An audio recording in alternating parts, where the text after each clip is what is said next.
bạn mình điព័ត៌មានច្បាស់ការបន្ថែមពីខេត្តបាត់ដំបងបាទគ្រូពេទ្យស្ម័គ្រចិត្តប្រចាំភូមិរកានឹងត្រូវបានសមត្ថកិច្ចខេត្តបាត់ដំបងឃាត់ខ្លួនហើយ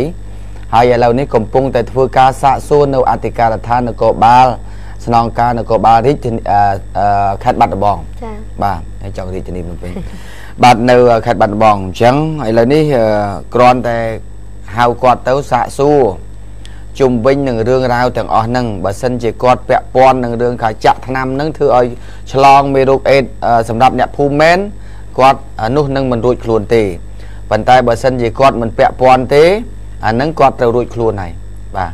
យើងត្រូវតែផ្ដល់យុត្តិធម៌សម្រាប់ប្រជាពលរដ្ឋទាំងអស់បាទអញ្ចឹងបើសិនជាថាបើសិនតែពេទ្យហ្នឹងគាត់ពិតជាអត់មានបានអញ្ចឹងមែនអាហ្នឹងតែខាតគាត់ទៅរួចខ្លួនហើយ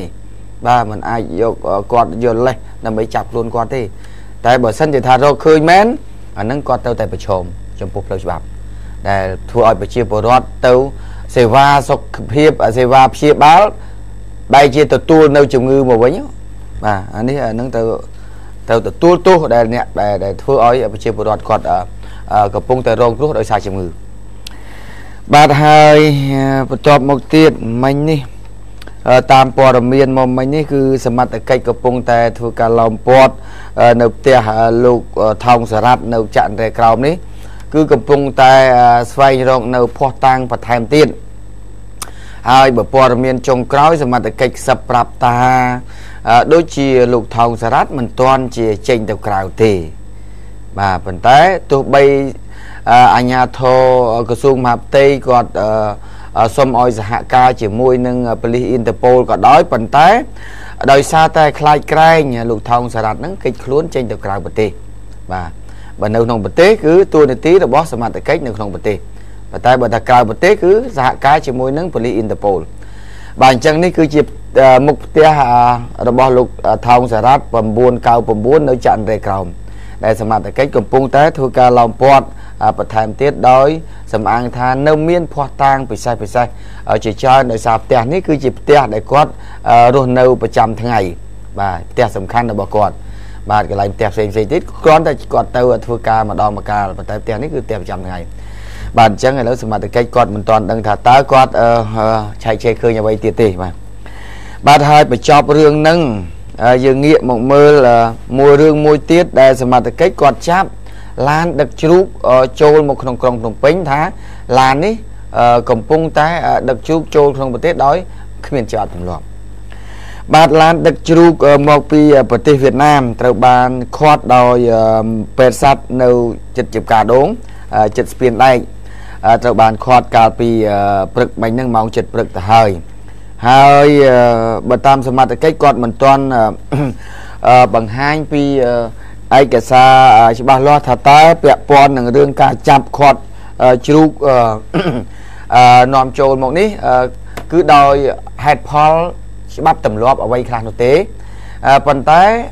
បើតាមការខ្សឹបប្រាប់ជាបឋមថាគាត់ចាប់ជ្រូកនេះដោយសារតែបុគ្គលអ្នកនាំជ្រូកមកនឹងគាត់សុំច្បាប់ដឹកជ្រូកមួយឡានប៉ុន្តែគាត់នាំចូលឲ្យខុសច្បាប់ 5-6 ឡានបាទនេះប្រហែលចុងក្រោយ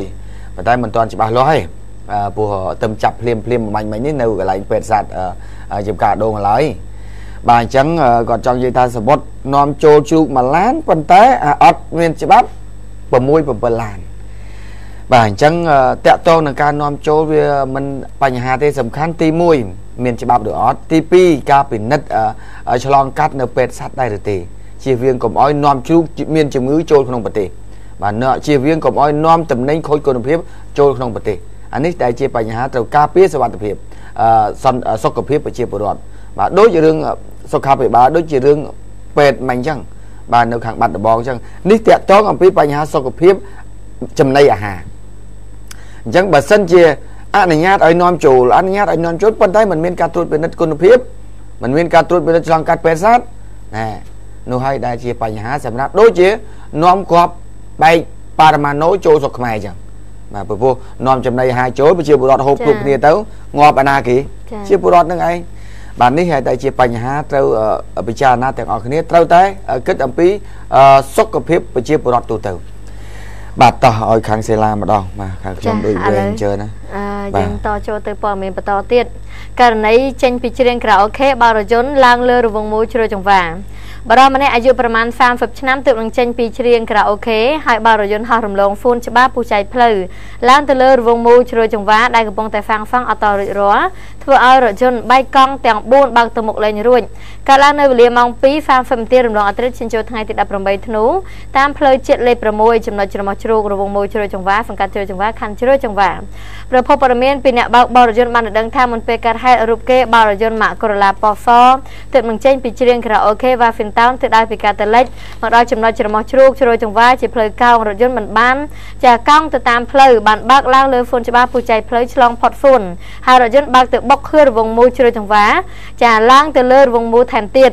ហើយបើតាមហ្វាក់ហ្វៃនៅកន្លែងកាត់ហេតុដឹងថារថយន្តបង្កបោកបោក្នុងស្ថានភាពស្រវឹងហើយបើកលឿនផ្លូវមកដល់ចំណុចខាងលើជាផ្លូវកោងរថយន្តមិនបានកោងតាមផ្លូវបែរជាបើកហោះរំលងហ្វូនច្បារបើកឆ្លងផ្លូវទៅបុកនឹងទៅបុកឡើងលើខឿរង្វង់មូលជ្រោយចង្វាបណ្ដាលឲ្យរថយន្តធ្លាក់កាងមុខបែកកង់4តែកង់ខាងមុខ2បាក់យ៉ាន់ខូចខាតទាំងស្រុងរីឯអ្នកបើរថយន្តហោះទៅបុកចារីឯអ្នកបើរថយន្តហោះទៅបោកនឹងកញ្ចក់រថយន្តរងរបួសស្រាលក្រោយពេលកាត់ហេតុរថយន្តបង្កនិងអ្នកបើកបរត្រូវសមត្ថកិច្ចយកទៅរំទុកនៅការិយាល័យនគរបាលចរាចរណ៍ផ្លូវគោក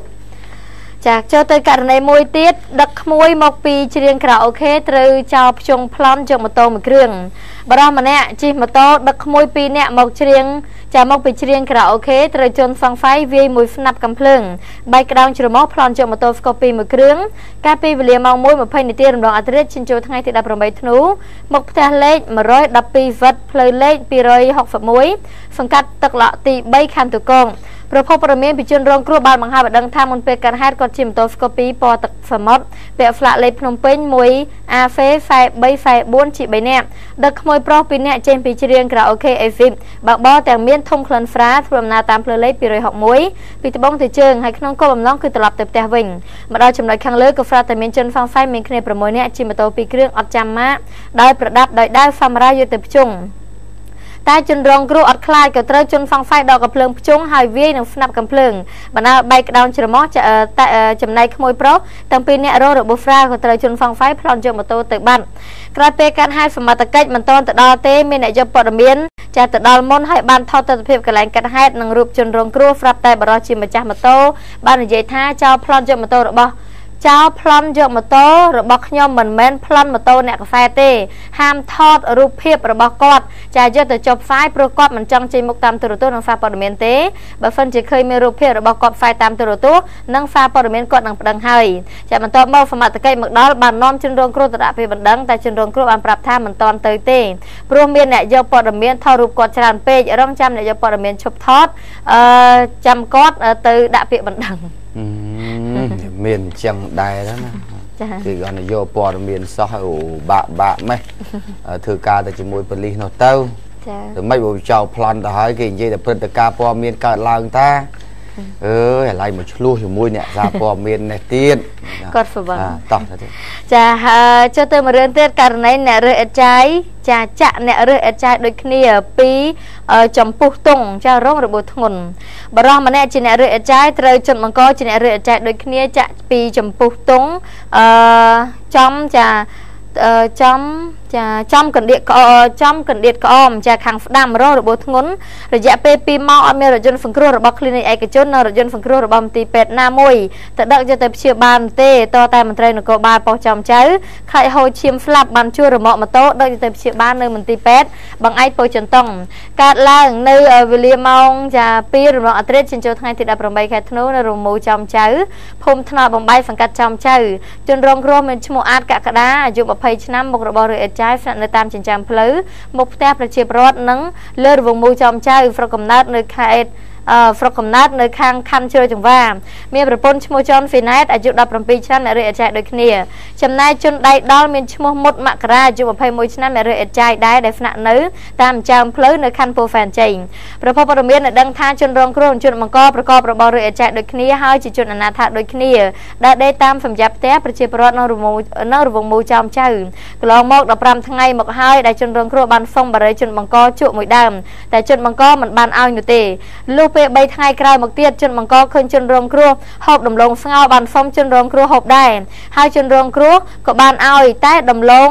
នឹងតិចពេកធ្វើឲ្យជនបង្កខឹងក៏ឆក់យកថង់ដំឡូងពីជនរងគ្រោះយកទៅក្រវ៉ាត់ចោលធ្វើឲ្យជនរងគ្រោះរត់ដេញតាមចាបានវាយទៅលើជនបង្ក3ដៃចាប់តាំងពីពេលនោះមកចាក៏ធ្វើឲ្យជនបង្កខឹងគុំគុណតែងតែលបចាក់ជនរងគ្រោះពេលដែរដេកជាមួយនឹងប្រពន្ធដែលមានផ្ទៃពោះ7ខែនឹងម្ដាយក្មេងដែលតាមសម្រាប់ផ្ទះប្រជាប្រដ្ឋក្បាលរវមូចំចៅនោះពេលដែលជនរងគ្រោះដឹងថាជនបង្កតាមធ្វើបាបរូបគេមិនហ៊ានទៅដេកចិត្តប្រពន្ធនឹងម្ដាយក្មេងទេខ្លាចមានបញ្ហាដល់អ្នកទាំងពីរទៀតចារហូតមកដល់ថ្ងៃនេះទើបមានបញ្ហាតែម្ដងចាករណីមួយរឿងទៀតគឺគ្រោះថ្នាក់ចរាចរណ៍ជិះម៉ូតូលឿនពេកអត់ស្គាល់ទីតាំងភូមិសាស្ត្រជិះទៅបុកនឹងច្រមុះជ្រូកហ្វូនច្បារចំចៅបរិះពីអ្នកជិះម៉ូតូលឿនពេកអត់ស្គាល់ផ្លូវបានជិះទៅបោកច្រមុះជ្រូកពុះចែកពុះចាច្រមុះជ្រូកពុះហ្វូនច្បារចំចៅបណ្ដាលឲ្យដួលម៉ូតូអូសជិត100ម៉ែត្រចំណែកអ្នកជិះម៉ូតូសន្លប់ទាំងពីរអ្នកត្រូវយន្តសង្គ្រោះយកទៅព្យាបាលនៅគ្លីនិកឯកជនកាលឡើងនៅវេលាម៉ោង 10:30 នាទីយប់ថ្ងៃទី17ធ្នូនៅច្រមុះជ្រូកហ្វូនច្បារចំចៅចាឲ្យហ្វាក់ហ្វេឃើញហេតុការណ៍ដឹងថាមុនពេលកើតហេតុបរិះពីអ្នកជិះម៉ូតូម៉ាកឌុកពណ៌ទឹកក្រូចបើកបោះតាមមហាវិថីហ្វាក់ប៉ូរ៉ូហ្វីពីការតលិចបោះពួយលឿនផ្លែមកដល់ច្រមុះជ្រូកចំចៅអ្នកបើកបោកគាត់អត់ស្គាល់ទីតាំងចាភូមិសាស្ត្រមិនបានជិះត្រង់ទៅផ្លូវជាតិលេខ4នោះទេបែរជាបត់ឆ្វេងទៅផ្លូវជាតិលេខ3ដែលជាផ្លូវបញ្ច្រាស់ទិសដៅចរាចរណ៍ហើយបត់នឹងអត់ផុតចាទៅបុកនឹងច្រមុះជ្រូកហ្វុនពុះចែកផ្លូវបណ្ដាលឲ្យអស់ទាំងមនុស្សនិងម៉ូតូចាតែមនុស្សនឹងអស់15ម៉ែត្រធ្លាក់ចេញពីម៉ូតូចំណែកម៉ូតូវិញអស់100ម៉ែត្រទៅមុខចាគឺអស់លបឿនទៅមុខលេងរួចខូចខាតម៉ូតូមួយកំណាត់ខាងមុខក្រោយពេលកាត់ហេតុអ្នករករបប2នាក់ភ្លាមនោះត្រូវជិះសង្គ្រោះគ្លីនិកឯកជនយកទៅព្យាបាលចំណែកម៉ូតូសមត្ថកិច្ចយករ៉េហ្វាទុកនៅប៉ុស្តិ៍ចំចៅចាបាទសូមបញ្ចប់ប៉ុណ្ណឹងចុះហើយនឹងសូមបង្វែរអារម្មណ៍ទៅទស្សនិកជនងាកមកមើលរឿងបោកក្របបែកនៅខាងសែនសុកបាទខ្ញុំទទួលសារពីជនរងគ្រោះដោយសារការបោកក្របបែកនេះគាត់បានបញ្ជូនសារមកខ្ញុំគាត់ថាសូមផ្ដល់ព័ត៌មានបន្ថែមលោករដ្ឋាជុំវិញនឹងការចាប់ខ្លួនអ្នកបោកក្របបែកអ្នកបោកផ្ទាល់ហ្នឹងហើយនឹងអ្នកដែលជួលឲ្យបោកបាទអញ្ចឹងគាត់សូមធ្វើការជូនដំណឹងព័ត៌មានបន្ថែមមកខ្ញុំនេះគាត់ថាតាក់ទងនឹងព័ត៌មានដែលថាអ្នកដែលជួលឲ្យមកបោកក្របបែកមកលើគាត់នេះគាត់ថាអ្នកដែលជួលនោះគឺគាត់មិនដែលស្គាល់ទេហើយគាត់ក៏មិនដែលរកស៊ីដីជាមួយនឹងបុគ្គលនោះដែរនេះអ្នកបោកគេទៅទៀតនេះអ្នកស៊ីឈ្នួលបោកក្របបែកគេតែអ្នកជួលនឹងរត់បាត់ហើយអ្នកជួលនឹងហើយគាត់នេះគាត់ផ្ញើសារមកខ្ញុំគាត់ថាគាត់ជាជនរងគ្រោះដោយសារគប់ក្របបែកខ្ញុំសូមជូនព័ត៌មានថាខ្ញុំមិនដែលរកស៊ីដីជាមួយនឹងអ្នកជួលបោកក្របបែកមកលើគ្រួសារខ្ញុំនោះទេបាទអញ្ចឹងអ្នកជួលនេះដែលគាត់បដិសេធថាអត់ដែលស្គាល់អត់ដែលរកស៊ីដីជាមួយនឹងអ្នកជួលនោះទេអញ្ចឹងសូមបញ្ជាក់អ្នកជួលហ្នឹងគឺបើតាមដំណឹងដែលបង្ហើបមកថាជាប្រធានសហគមន៍ដងមួយប្រធានសហគមន៍ដងមួយដែលគាត់ជាអ្នកជួលអញ្ចឹងឥឡូវនេះគាត់បានប្រាប់គាត់ថាអ្នករងគ្រោះថាគាត់អត់ពាក់ព័ន្ធទេហើយអត់ដែលស្គាល់ទៀតផងបាទនេះខាងអ្នករងគ្រោះដោយក្របបែកបាទហើយនឹងមួយទៀតចុងក្រោយនេះគឺមានស្ត្រីម្នាក់នៅខាងទន្លេបាទីបាទនៅខាងទន្លេបាទីហ្នឹងគឺគាត់បានទូរស័ព្ទមកខ្ញុំអំបញ្ញមិញគាត់រស់នៅក្នុងភូមិថ្នល់តាក់សិនឃុំក្រាំងធ្នង់ស្រុកទន្លេស្រុកបាទីបាទស្រុកបាទីខេត្តតាកែវគាត់ថាគាត់ជាស្ត្រីមេម៉ាយមានកូន2នាក់កូនស្រី1កូនប្រុស1កូនស្រីហ្នឹងអាយុ1ខួបកូនប្រុសអាយុ2ខួបបាទគាត់ថាគាត់ក្រណាស់ខ្សត់ណាស់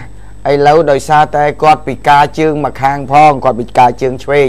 ហើយប្តីក៏បានលែងបាត់ទៅទៀតអញ្ចឹងគាត់នៅសល់កូន2ឲ្យគាត់ពិបាកក្នុងការរកស៊ីចិញ្ចឹមគ្រួសារពេកអញ្ចឹងកូន2នាក់នេះគ្មានអ្នកណាមើលគាត់សម្រេចចិត្តចាក់ចង្វាក់ជើងកូនជារៀងរាល់ថ្ងៃនៅក្នុងផ្ទះបាទដោយសារតែក្រពេកអញ្ចឹងគាត់ថាសូមឲ្យខាងសប្បុរសជនជាពិសេសខាងខ្ញុំនឹងជួយអំពាវនាវផងឲ្យទៅដល់ទៅមើលទៅគាត់ចាក់ចង្វាក់ជើងកូនដែលអាយុ1ខួបនិង2ខួបនៅក្នុងផ្ទះជារៀងរាល់ថ្ងៃដើម្បីគាត់ដើររើខ្យង bà đời được chọn đầm bay dụng một chỉ chấm cồn bà nâng bà đai ở dụ ở chặt cho đi ta hơi bà chẳng còn ta quạt cron na sọt na bao mình chưa từ mưa từ bà đi hè chỉ bọn miền để quạt tu sắp một khi một bánh mình dùng phong ấy phong nâng bà ở đây thì chẳng chăm mưa khi mà sầm khăn oi kia từ đò mưa chạy ra đây là tới cho bạn chọp cô nó được đọt ngay được dạng mình bà đời xa đây chẳng khai ta về cái lá quạt từ được chọn bà tới chạy cho bạn trường cũng lương trẻ đó chọp vào đầu bà này chỉ tu được cột chôn này tụi này chôn bà ở côn tụi này chôn là xong pe sầm đạm tay chân bà tay tiết nhưng vẫn một chục thì bà to tiền mà